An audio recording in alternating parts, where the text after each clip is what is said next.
Hello viewers, আসসালামু আলাইকুম। আশা করছি আপনারা সকলে ভালো এবং সুস্থ আছেন। ঢাকার অন্যতম গুরুত্বপূর্ণ একটি বাস টার্মিনাল হলো মহাখালী বাস টার্মিনাল।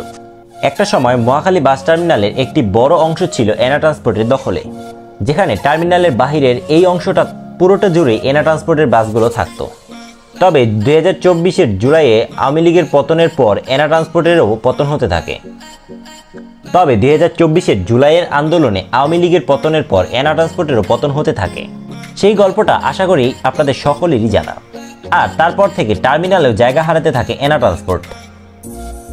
আগে এনা ট্রান্সপোর্টের বাসগুলো এই জায়গাটা থেকেই ট্রিপের সকল কাজ করার পাশাপাশি যাত্রী উঠাতো।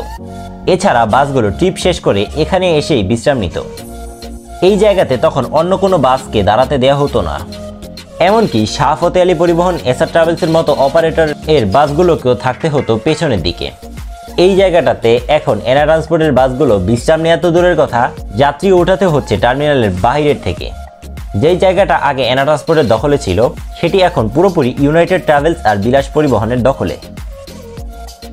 তাদের ট্রিপের সব এসি ও নন এসি বাসগুলো এখান থেকে যাত্রী নিয়ে ট্রিপ শুরু করে এবং ট্রিপ শেষ করে এখানে এসে বিশ্রাম নিয়ে থাকে। এনার বাসগুলো টার্মিনাল থেকে কিছুটা দূরে মহাখালী রেলগেট ও কাঁচাবাজারের ওই দিকটাতে অবস্থান করে। ট্রিপের সময় টার্মিনালের এদিকে আসে। আপনি এখন মহাখালী বাস টার্মিনালে গেলে মাত্র হাতে গোনা দুই একটা বাস দেখতে পাবেন এনা ট্রান্সপোর্টের।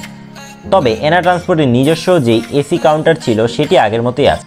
সেখান থেকে স্ক্যানিয়া এবং হুন্দাই বাসগুলো ট্রিপ পরিচালিত হচ্ছে।